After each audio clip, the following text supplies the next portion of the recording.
Welcome back to the Sango Brotherhood podcast. This is a men-focused podcast where we'll talk about life and current issues as men. We do so with all facts, no fiction. My co-host here. And for the glory, FORTHAGLORY. And today we have a special guest, Don. Can you introduce yourself to our audience? Yes, Donald. Most people call me Brasco. Nice, yeah. Donnie Brasco. Nice. Long story. Fair enough. Into that in some other episode. Yeah. But yeah, I'm just here to support and give my opinions on certain topics. Thank you. So you saw our episode we did on Ivan Toney. Yes. The alleged racism he claims he suffered, and you saw our reaction. So you saw what we said, and you felt, or you believed that you had a disagreement. So can you tell us exactly what points you disagree on? And not entirely, not the whole thing entirely. Right. Let me sort of backtrack a bit. Sure. A few points were made. I think I tried to make some notes anyway to give myself some kind of guide. Right. Yeah. But yeah. First of all, I agree with some of your points. Most importantly, I feel the fact you made about people playing the race card a lot. Yes. Quite offended. Yeah, I completely agree with that. But at the same time, for people that don't know, for watching us, me and this man work together anyway. Yes. We've had some conversations outside of the pod, yes. Off record, sure. Exactly. So I know his views on certain things, especially to do with racism. Yeah. No, tell us. Tell the pod. Yeah. That's why we're here. Expose me. Yeah, for those who don't know, or maybe who haven't actually seen the episode, but yeah, even in the episode, I don't think he addressed some of his issues. I felt he's kind of raised in our previous discussions. But you don't believe in racism? Yes. Yeah. Yes. Make sure. Yes. Yeah, okay. Yes. Let's put it like that. And went to Box, right? Buckingham University. Yes. I went to Buckingham University. So my thing is, first of all, before we come back to Ivan Toney, there's two things. There's one thing is either you don't believe in racism or you haven't experienced racism. Right. Yeah. So, and for those who don't know, I spent majority of most of my adult life in the UK. Sure. Right. Where we work is literally my first job in Nigeria. Wow. Yeah. Yeah. So not really trying to pull out business. No, of course. We don't want to dox anybody. No. But where we work, that's my first job. So just to give people some kind of insight or perspective. So I've gone through my fair share of racism. I moved to the UK late 90s. Right. So around about 97, 96, 97. Yeah. And from what it was back then to what it is now, you can see the difference. Yeah. I've been attacked racially. Physically? Yes, physically. Okay. And I've got instances and I've got personal experiences. So I've got things that I've seen in the news or whatever. Yeah, sure. Reported, and I've got my own personal experiences. Take, for example, I believe sometime around about 94, 93, that was before I obviously moved to the UK. There was a boy called Stephen Lawrence. Okay. You guys... I know. Yeah. Okay. Okay. They made his mom a lord. Yeah. Oh my God. Okay. Yeah. So you know the story. I know the story. Okay. And it's funny because that happened in Eltham, somewhere in southeast London. I used to live in Plumstead initially, originally, which was literally 15 minutes from where the incident happened. And stupidly of me, a few years later, I went with one of my girlfriends. Was she black or white? A black girl. We went there was a cinema, it's called the Coronet. Okay. It's roundabout there in Eltham. Yeah. And we went there. Mind you, there was one in Woolwich where we could have gone to closer, but the movie that was showing wasn't showing that night, wasn't showing in Woolwich. So we ended up somewhere else. We went to Eltham. I was just oblivious, not really thinking too much. When we left the movies, we got chased by a few white boys, screaming nigger and this and this. And mind you, I went to this girl's house to pick her up. So I felt obviously responsible for her. Of course, definitely, for sure. And I grabbed her and we ran. We just kept running And the bus driver that saved us, that wasn't even his stop. Wow. Do you understand what I'm saying to you? He just worked out approaching us and saw what was actually going on. And everyone knowing, because the Lawrence case was well publicized. Everyone knew about it. It was all over the news. The case dragged on for years. Yeah. Where his family was trying to get justice. And I held this girl. She was pulling me back because she wasn't obviously as fast as me, but there's times where it felt like she was tripping and I was... Yeah, of course. The bus driver just stopped, hit the brakes right from, just stopped next to us. He said, get in. Was it a black guy? No, the white guy. Yeah. And slammed the door. The guys just ran up banging on the door. Wow. I'm talking... Were they young? A couple older than me at the time. Mind you, I was probably I was a teenager at the time. Yeah. Late teens. Late teens. And dragged down to the bus, and the bus driver just shut the bus. She was hysterical. She was crying. I remember one older white lady came and consoled her, sat with her, and she was terrified. Yeah. Just like I was. It took me a few minutes to catch my breath. So that was one of my experiences. Oh, we could be here all night. Right. Fair enough. So that's why I would have an issue with you saying there's no such thing. Yeah. You saying you don't believe in it. No. You saying you haven't experienced it is a different thing altogether. But saying there is, come on, saying it doesn't exist. Yeah, you are right. George Floyd, for example, what your views? Oh my God! Don't even get me started, bro. I've got instances. No, I know. Okay, right. Yeah, so let's talk about George Floyd. Yes. Let's all get your thoughts. Yes. Let's all be honest. And I'm talking about what we saw go play. What we saw. Yeah. And also the full story. Yeah. Okay. Go. Right. Okay. Because in the EPL, which we're actually talking about, they knelt down for 2 years when you say the full story, what do you mean full story? Yeah, his story. Talking about what we saw. Forget about what happened. Forget about what led to. Talking about what we saw play out. Okay. I think that's only fair. What I saw. Whatever else happened before. No. But backstory doesn't make any sense. For me, at this point, I don't think. Fair enough.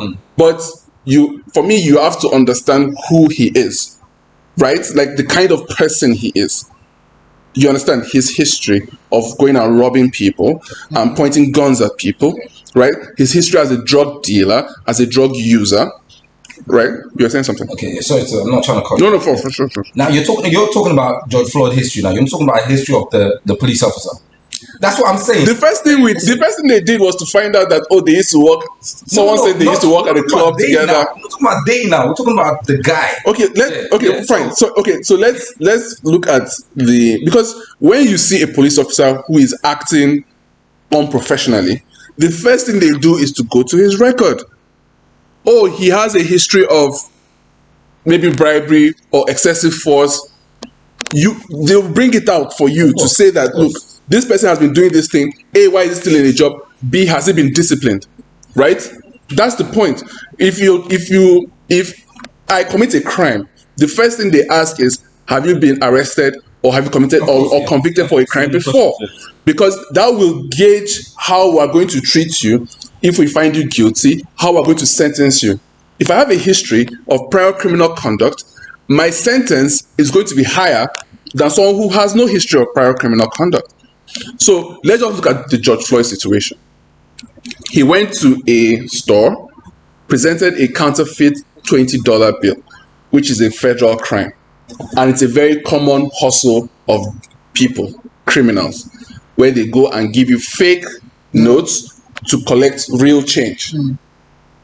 They detected the fake notes. The guy called the police.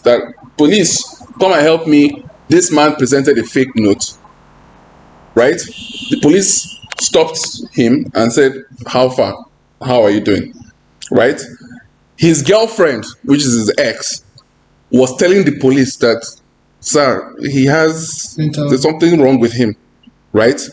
Because as we found out from the autopsy, he had 3 times the lethal dose of fentanyl in his body. You know about fentanyl because we saw that video of the police officer that opened a bag of fentanyl and fainted immediately.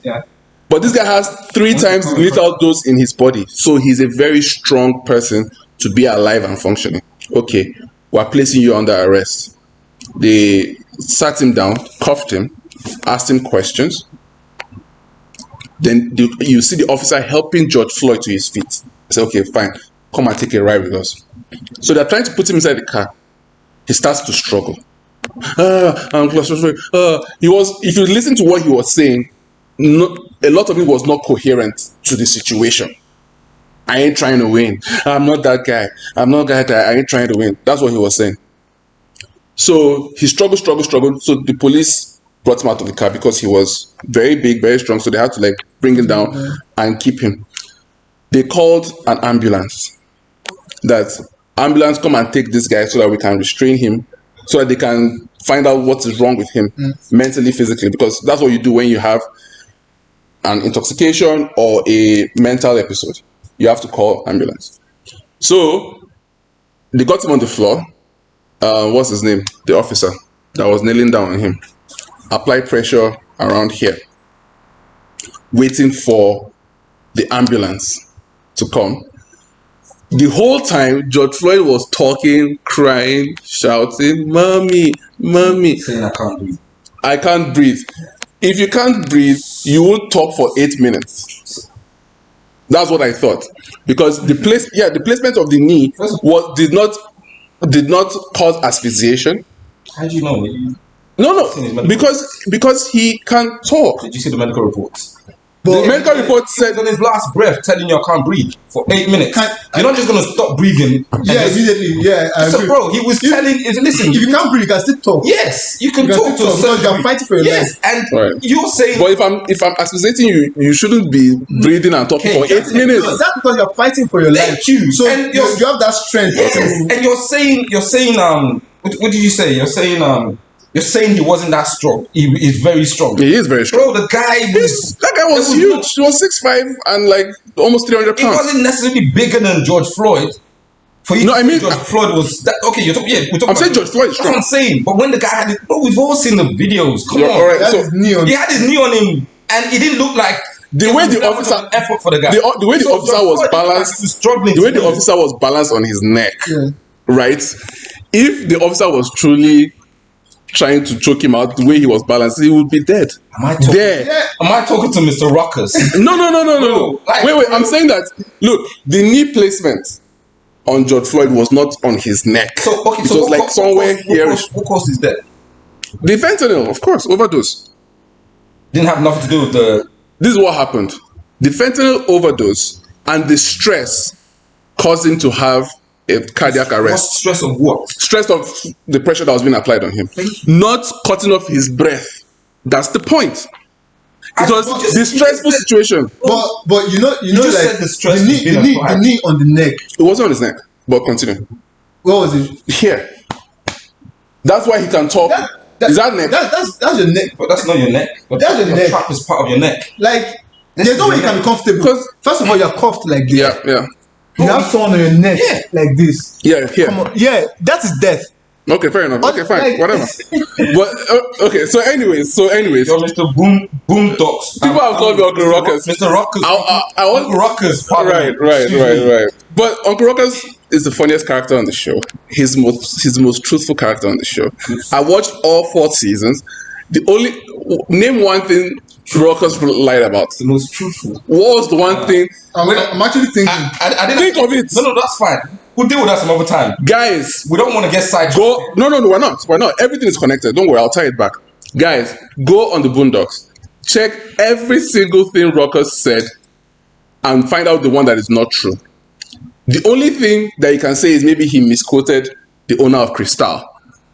Right? When the black people were saying that they were not going to take Cristal anymore. Because they asked the owner of Cristal, they said, what do you think of the situation where all these rappers are carrying your historic 300-year-old wine and pouring it on the ass cracks of strippers? And what he said was, well, we can't prevent anybody from buying our drink. Jay-Z took that statement and interpreted it as racism. Although Ruckus's quote was different. You understand? But I can't call it a lie. So anyways, let's tie this back now. And it's funny how that turned out to be one of the best business decisions Jay-Z ever made. Because his Ace of Spades outsold Cristal. But yeah, that's another topic. Yeah. I mean, it's fair enough. Yeah, so let's tie it back to the situation at hand. Ivan Toney scored 2 goals against Brighton. right? Yeah. And a boy, a white boy, we saw his page on his face on the Instagram, sent him a message saying, "Black cunt." Ivan Toney woke up the following morning, according to him, and he was angry. And he posted that message to social media. And he said, "I wasn't going to post this, but I woke up angry." My first thing is this. If you can see that we're all dark-skinned individuals, or at least of African extraction. If I send Ivan Toney a message that he's a black cunt, and I put my face, my beautiful chocolate-skinned face, would he post it? No. Mm. You understand? Yeah. So they understand that to get sympathy, to get attention, you need to find a white person who did something to you and publicize it. Right? In those days, it was iPhone they used to use. So if like a black person is trying to enter a building and the black person doesn't have the key or the authorization, and a white person is about to enter the building with a key and authorization, the black person will come and say, "Please let me enter." And the white person will say, "Look, I don't know you. I don't know what you're coming to do inside my building." The black person will bring her iPhone. Karen, ditch door Karen. Karen is preventing me from because I'm black. Yeah. I've seen like at least three. That thing was a trend. They always say this is a building they live in also. Yeah. Yes. Yeah. So but I don't know you. Right? And there's no guarantee that you actually live in the building. Anybody who lives in the building will have their key. Yeah. You understand? Yeah. This thing was so crazy that it happened to a guy that works for YouTube. He too lost his job because people like us, people like Colin Flaherty, are telling these stories and exposing. Yeah, but I don't think anybody that lives in the same building would want to do. Yeah, fair enough. If you don't know who I am. There are many examples. Depends how big the building is. There's the parking one. There's the parking Becky. There's the apartment building Becky. Everything. There's is it Becky, Karen, different types, right? This black woman, she waited behind the building and waited for somebody to try to enter with their car and try to follow the person. The girl came out and said, "Please, no, you have to do your own verification." Because that's armed robbery. Like that's how you do armed robbery. Oh. So my point is that black people have developed a habit of exposing white people in the perceived acts of racism, right, for clout. People are forgetting that Ivan Toney is under investigation for 260 counts of illegal betting, right? But BLM, they called me a black cunt. You're a cunt and you're black. Like, there's nothing. What's a cunt? A dickhead, an asshole. Because that's another thing I noted from your last. What's a cunt? A cunt is for an Australian, a cunt is just a guy. No, don't say an Australian. What does the word cunt mean? Cunt, pussy, vagina. Yeah, I was trying to make sure you actually know what. No, haba, man, haba. Yeah, we're old now. Yeah. But a cunt, yeah. So yeah. But in the context, black cunt is like a fucker. My take on that is this. Yeah, I think it's yes or no for me. Okay. I'm saying that because of this. I'm saying that because it's yes because we live in an era of social media, right? Yeah, where everybody wants to post anything, everybody wants to go viral. Yeah. Do you get what I'm saying to you? Okay. Yeah, so that's what I'm saying. It's 50-50. Yeah, it's not all the time people do it. It's happening more now because, like I said again, we live in it's a social media era. Yeah, right. So people want to do anything and post anything to go viral. Yeah. Yeah, but at the same time, because it's happened to me. Right. My first apartment was in Plumstead High Street when I got my first council when I was of age, 18 years old, and you can apply and get a council flat. Some people would say their family, their mom would say, "Oh, he's causing so much problems. I want him out of the house." Right. That's just another way of helping you get it quicker. It's just a strategy people used to use. Your parents will write letters, and you take it to the council, and they say, "Listen, he doesn't come. He's very disobedient. He doesn't listen to us. Right. Yeah, please, can you help us get?" So what I'm trying to say is, I obviously I live in a council apartment. Yeah. And I had a fob to get in the building every once in a while. And I can't remember what happened. Eventually I found out my girlfriend was in the shower when I was trying to buzz myself in. Right. I just took the bin out. Right. Do you know what I mean? I took the bin out. She was in the showers. I was buzzing. And I saw another lady parking up, and I waited for her. You know what I mean? But the only difference is she knew me. Exactly. Yeah. So the only difference, she knew me. Sometimes when it's a big, that's what I was saying, depending on how big the apartment building is. Yeah. I mentioned that, I don't know if you caught it earlier. Yeah, of course, yeah. So sometimes you could know that, this person, because you see them on the regular, but sometimes yeah, exactly. on the other side of the block where you don't see them, right? And you don't know, so that person is entirely, completely. I mean, bro, you know that thing was huge. Like from 2017 to 2019, you couldn't do 3 weeks without a story like that coming out. Again, you see the time period again. That's social media era where people are just trying to go viral. Bro, right? And my point is that those things cost those white people their jobs. Once they plaster your name and they say, this person is a racist, the employer will terminate you, say we don't want to employ racists. People lose their jobs, their livelihoods over that. Boy now is under investigation. They've called police for him. I don't think that's enough for people to lose their job. I think it's but it does happen big time. The thing is, come on, man, you're talking about, this is not Nigeria. Yeah. You're talking about places where there's going to be an investigation regardless. They might suspend you for the first couple of weeks while they carry out the investigation. Right. Even nobody's just going to lose their job. Yeah, fair enough. People don't want to be associated with anything to do with racism. Right. It's not good for my brand or whatever, the company name, whatever. But at the same time, they will put you on suspension. Okay, maybe without pay or whatever they choose to do. Fair enough. And do it and carry on investigations. Off the back of that investigation, they will make that decision to actually terminate your job. So it kind of tells you that if the investigation gets carried out and you get found guilty, they look at certain things and thought, okay, well, we deem this as racism. Racism. Then you lose your job. But the video is always going to be the black person who has started the recording at a particular point in the operation of the incident, and he's already given his narration. Right? When a black person accuses a white person of racism, the white person is already guilty until he has to prove himself innocent, purge himself of all his sins, that we can see. It's true. Tell me one person that has been accused. Tell me one white person that has successfully defeated a charge of racism. Tell me one. Not even Donald Trump. Donald Trump, that black people will tell you that wait, that in the 80s he used to call black business owners and call them, like maybe he get one of these pastors, community leaders, and they will come to him and Trump will give them $1 million each that they should go and do their business. And they're like, oh, what's the repayment plan? It's like, no, just to help. You understand? Trump and Reverend Al Sharpton were like this in the 80s. You see them together. You understand? He's rolling with these people. The only black person I remember that came out to defend President Trump against the accusation of racism, which he has not been purged off till today, is Mike Tyson. That's the only black person that I've seen that said, no, this man, no. And why? Because Trump helped him during his rape case. Trump was the only person that came out and said, no, this is a lie. This boy is innocent. This boy didn't do anything. Business. No, it's not about business. And the man has principles beyond business. Yeah, that's a true word. That's true. Don't get me wrong. I don't have anything per se against the dude.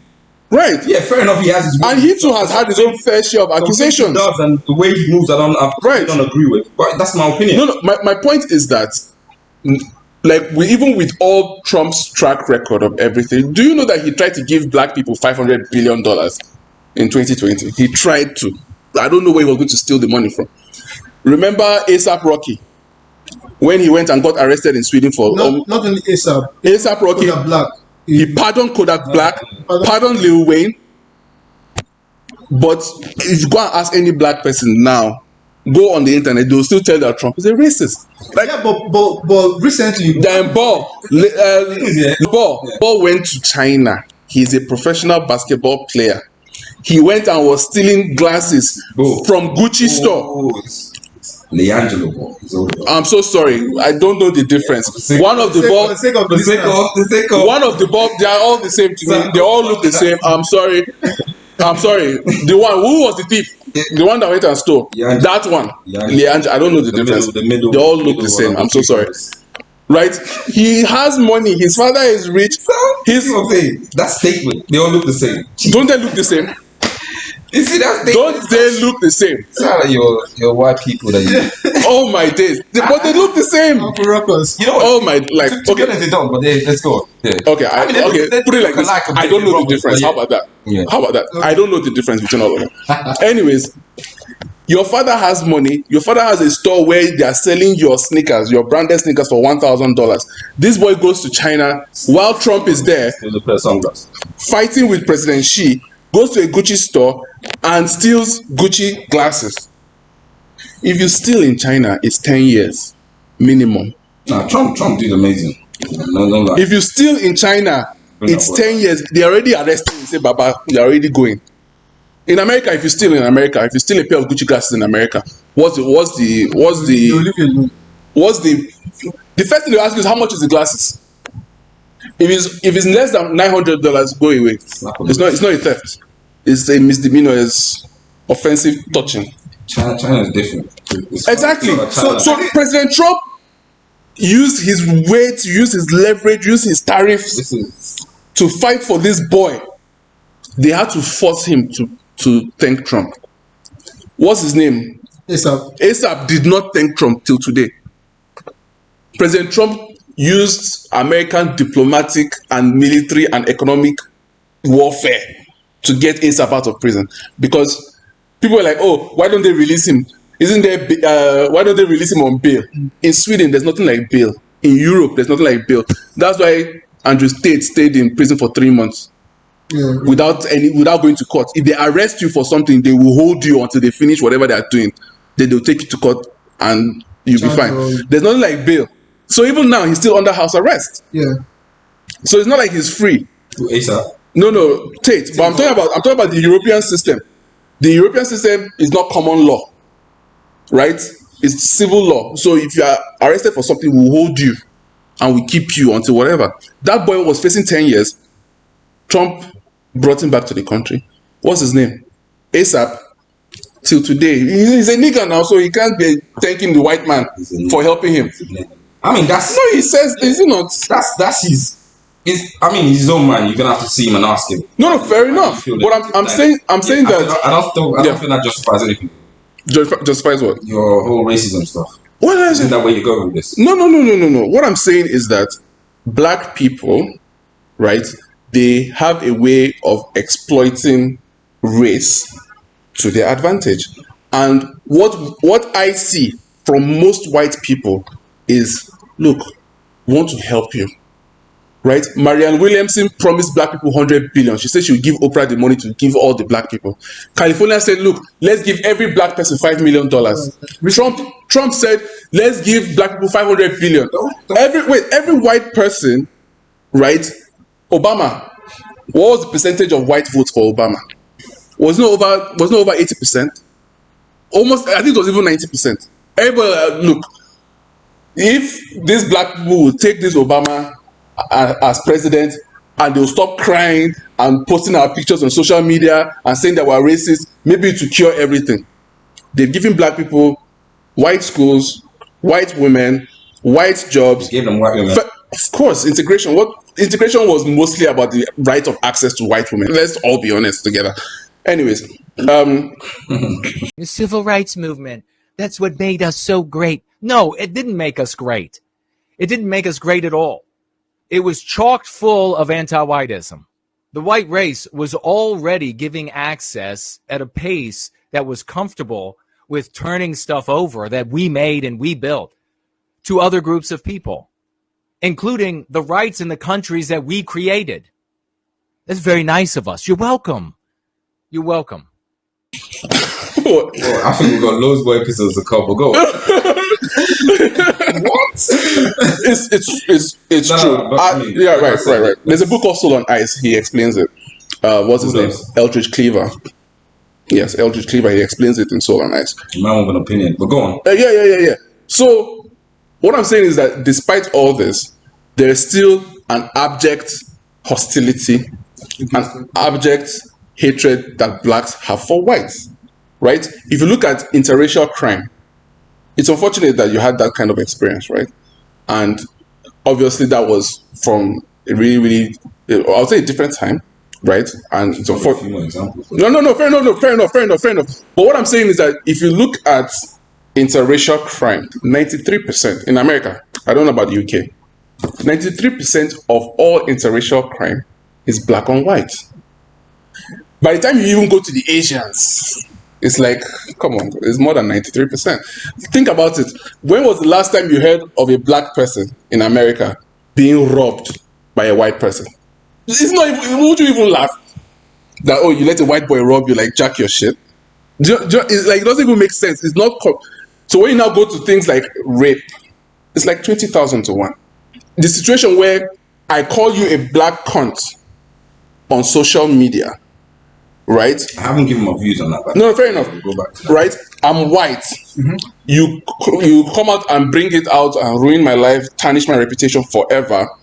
But then you have this deluge of actual violence committed by blacks against whites, whether they call you white boy or not, right? It still forms part of the pattern, because actually that is the requirement for what they call hate crime. When you are committing a hate crime, like in your situation, they have to say, oh, you black person, then it's hate crime. That's exactly what happened with the Toney situation, right? But for most black people who commit violent crime against whites, we have tons of videos. They don't have to say anything. All we see is the pattern. So, again, I would only speak from experience. Sure. Like what I've seen around me, what I've lived. Yeah, I'll give you my own experience of racism in the UK. Okay, I thought you said you didn't have one, but yeah. No, I'll give you who it's from. So basically, or what you see this, your take on Ivan Toney. Again, it's a yes and no, 50-50 for me, right? Because a lot of the time I would say you would have to have lived it to understand. Do you get what I'm saying to you? There's a guy I had an incident with in my gym, right? He's a white dude, and in my heart I believe the guy's racist. Right. That's the second part. It's always a belief. Yeah.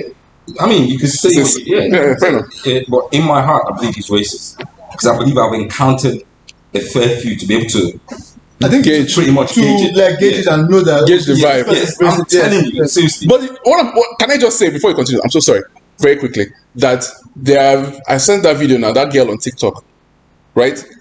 The black woman saw her, the white girl, looking at her, right? And from that look alone, she went and reported the girl to her manager and got her fired, that she's racist. From a look alone. Continue.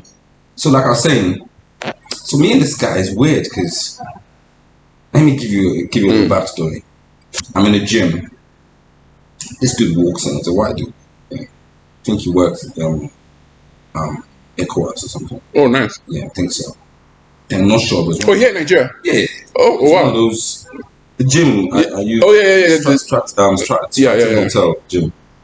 Very convenient. They used to pay for us to use it. The office used to pay for us to use the gym. So I normally go there at lunchtime. I'll go at lunchtime, an hour, 20 minutes. I'll work out, shower, and get back to the office. Oh, that's nice. Yeah. So this is around October. Yeah. Yeah, I remember, because it was like a week or so past my birthday. So I'm in the gym, I'm working out. So I'm working out here on this machine. What I do in the gym when I work out sometimes, I like to do like a combination of 2 exercises. Right. So instead of sitting and resting for that 2 minutes, and again, that's because I've only got an hour to do my session and get back to the office. Right. So instead of when I have like a Saturday when I go to gym, I can spend a lot longer time because I'm not rushing to go back anyway. So instead of me having the 2-minute rest, I would mix it in with another exercise and go back and forth until I finish those 2 and move to something else. So I had that set up already. I was doing a shoulder, a lat exercise where you're pulling down. Yeah. And so I'm doing that, and I'm doing a shoulder press up here on this side. So I've been in the gym for half an hour. So the guy walks up there and starts to use the gym. So starts to use that particular machine. Took the stuff out to adjust his own weight. Yeah, to do what he wanted to. So I walked up to him and said, if you don't mind, I'm here already. I'm using this. I just set up. It's okay. We could alternate. That's what I said to him. Because at the end of the day, you're in the gym. You know, if you're in your house, if you have a gym set up in your house, nobody's gonna come and you know. So you gotta be considerate of other people. So I said, but it's okay. We could alternate. Bro, I don't know if the guy woke up on the wrong side of the bed. I don't know who's pissed him off before he came in the gym. He just went off. What is it? And first of all, I didn't hear what he said because I had my headphones on. The guy went off. So I took my headphones on. you complaining about? I said, I'm just trying to tell you. He said, oh, it's not your gym. I'm like, bro, did you hear what I said? I said, I'm using this already. I had it set up, but it's fine. We could alter the use it. He just, fucking this and that. Bro, this dude, like Scottish. Yeah. I think I actually know that guy. Right. I think I know him because I saw him a few days ago. I saw a Scottish guy. Was he like an older guy? Older guy. Yeah, I know him. I know the guy. Scottish older guy. Yes, I know him. Fucking angry all the time. Crazy. I know him. But the thing is, me and this dude had a confrontation and he was right up in my... I'm like, bro, it's not even that serious. I was about to tell him, bro, you need to back away from me because I'll flatten you right now. I had to let him know because he was right here. So I'm like, listen, you need to back away from me. So when the gym instructors heard that, he was in my face. But it was like, you fucking. I'm like, go and say it. What are you trying to say something? Say it. Like you're clenching his teeth. You're in Nigeria. Yeah, bro. Right. Police is not coming to see. Bro, I'm telling you. Like I said, I will knock you out here and nobody's going to see anything. That's what I said to him. And I think I got him. So he backed up. Then the gym instructors came in and kind of broke everything down and whatever. Bro, I can see I've got a friend of mine that works at the gym. He said, that dude has a problem and it's not even you. All right. Do you get what I'm saying to you? I said, don't worry, I know his type. So I just left it there. But I could see it. Now, fast forward, he has another altercation with somebody else. Not altercation, but has another whatever with somebody else. The gym then reports to his office. Yeah. And his officers begged on his behalf for them to give him that they will deal with him at the office. However, that he's been expelled from Blue Cabana gym already. Also. All the way. Are you sure the guy is not just on? Bro, let me tell you something. Right. The reason the guy is not saying whatever he really wants to say or use any word is because of where he is. Yeah, I agree with I'm telling you, Kylie, you can laugh what you want. It's and funny. The thing is, no, but that's mind reading. Wait. No, it's not mind reading. It's not mind reading. It's just like if someone has an intent to hurt you. Over time, you feel it now. Well, he was saying you fucking. Bro, he wanted to say nigga now. Bro, I said, what, you trying to say something? Say it. Let me tell you something. Somebody like that is only in this country because of what he's benefiting from it. Yeah. He probably can't stand a lot of people he works with. Did you hear that? Yeah. Are you hearing what he's saying? Yeah. Do you remember I made this point? So, because this was what I said. So Ivan Toney's situation was off the field. Again, I haven't addressed that because we keep digressing. But let me give you my full thoughts. Okay, please. So that we can move on that. I don't completely agree with Ivan Toney's situation. Right. Yeah. Like you said, he woke up angry that morning and felt the need to vent. Ruin that boy's life. Yeah. Again, having been in those kind of situations, when somebody says you black cunt, there is an easy way of being racism without actually saying what they really want to say. Well, what is it? Black nigga or no? It's not going to say black nigga. Black niggas are saying this place is pitch black dark. Right. The tautology. Yeah, exactly. So, but a lot of the time, bro, you have to have lived it. That's all I can say to you. You have to have lived it. I get his point in the sense that it's just like if we have 5 people in this house right now and we stay together for a week, right? I don't have, like after the 4th day, you get a sense of everybody's character, right? Right. And then someone that doesn't like you over the course of that 4 days, you know. You don't. He doesn't even need to say. It's true. It's true. Human communication is not always verbal. Yeah, exactly. Exactly. So I get from it. That makes sense. Yeah, I'm seriously. I'm telling you. Let me give you my own story. It's just that's why you can pull a couple black guys, say for example from the UK, and we say this it's crazy because UK is racist. We know that. Nowhere near like the blacks are racist. Or? No. The country is racist. The white people, there's racism towards other race. Okay. Yeah. Is there racism towards the whites? It's more from the minorities. Let me tell you something. No. Let me tell you something. It's more of a rebellious. I will stand my ground if you are towards me. You can say. What would you say about the grooming gangs, like Rotherham, where they groomed, drugged, and raped thousands of young white women? I'm not saying that's not happening. But I'm just telling you. No. Would you call that racism? Because it's clear that the white girls were targeted. Like they didn't exploit drug and what gangs are you talking about here? Those grooming gangs: Rotherham, Oxford, Luton, Leicester, Bradford, spread across. Yeah, Birmingham. Again, grooming. What are they grooming for? for sex. Yeah, exactly. To exploit. Like they lace them with drugs. There was one girl they turned to keep up. There's nothing racial there. Who you feel you can manipulate to do what you need them to. I don't think that's racism. Yeah, it's just like it's almost like you calling a pimp a racist. Yeah, they do that to black girls too. But if you look at the pimps, if you read if you watch Soft White Underbelly, that's like the best insight into pimp culture. Blacks understand the difference between black holes and white holes. Like pimps understand the difference between white holes and black holes. Is that job to understand? No. Right. No. I understand. I'm just getting to my point. I'm getting to the point that there are pimps that will tell you that they target specifically white holes. They use like the race against them. And they have that same vitriolic animosity. I'll give you an example. Okay, let me even give you the best example. Pimps are black pimps. No. Let me even give you the best example. No disrespect. I mentioned Eldridge Cleaver.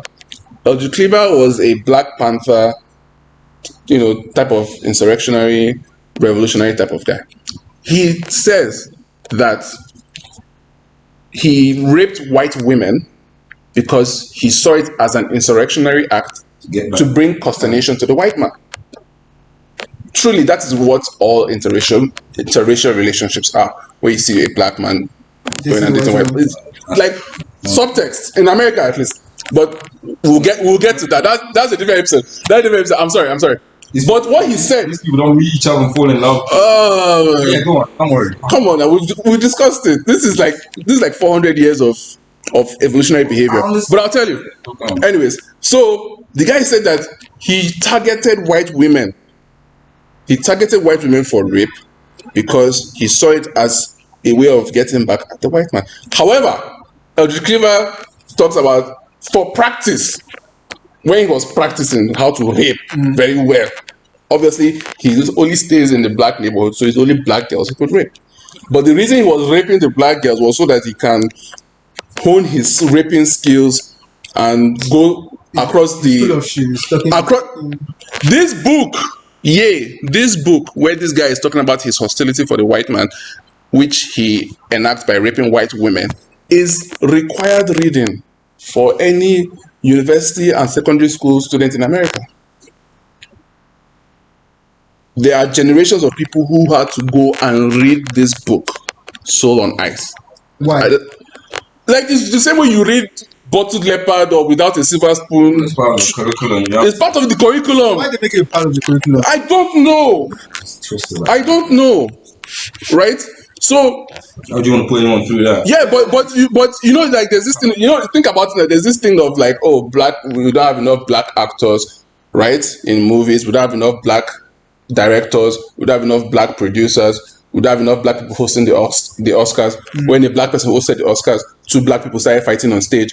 They didn't actually fight, though, did they? Well, okay.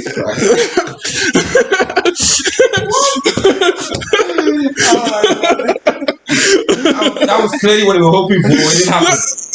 Do you see that? He said that's clearly what they were hoping for. But that's the white people were hoping for that to happen. That could have been a script, right? Oh my days! And you also. We're now. And you also. We're now doing. You just said the last time they posted it, 2 black people. When you slap somebody, it's not a fight. No. But I just said no. What is a fight? A fight. 2 of them have to be involved. Come on. You see, the thing is, exactly. But the thing is, I know you because apart from the fact he's a lawyer, the conversations I've had with him.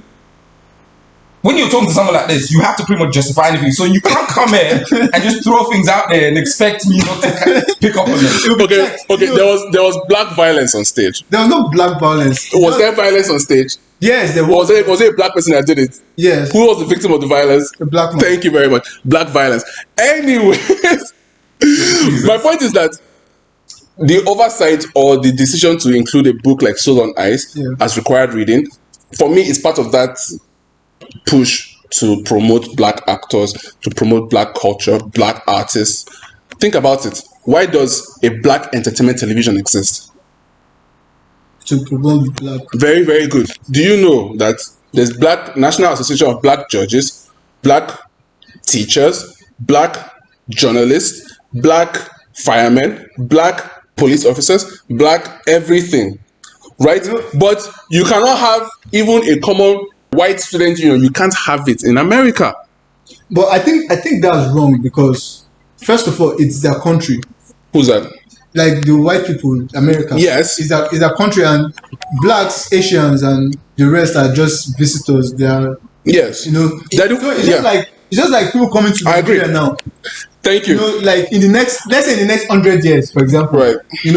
Maybe Nigeria is now this a good country blah blah blah, and then people migrate here, and then like they try to change our culture. Like, I can't eat amala with my hand anymore. Right. Because you're not comfortable. I have to use spoon to eat. They just try to change. So they have to change their culture. So I don't agree with that. Drop the EP, that legit. Top 5 in the city, competitions right here. All I know now, so miles no got no time. Slime, I got my lines. Up tempo, make I catch my vibe. Yeah, look, chopsticks. Yeah. Shout out Ice Prince walking, I'm giving my all to the art. 80% of my best from the heart. Me, I believe in being creative. I put in the time and I put in the work. I put on my tata, I give all to God. Trust in the process, believing in me. Everything come in due time, guy. Wait for your time, make it no kind of rush. Yeah, me know they dog. I know people love. Roll up the loud, make we touch on cloud now. I do it for the love and I do it for the city. Every J saying God, what? Me not bad guy. Again.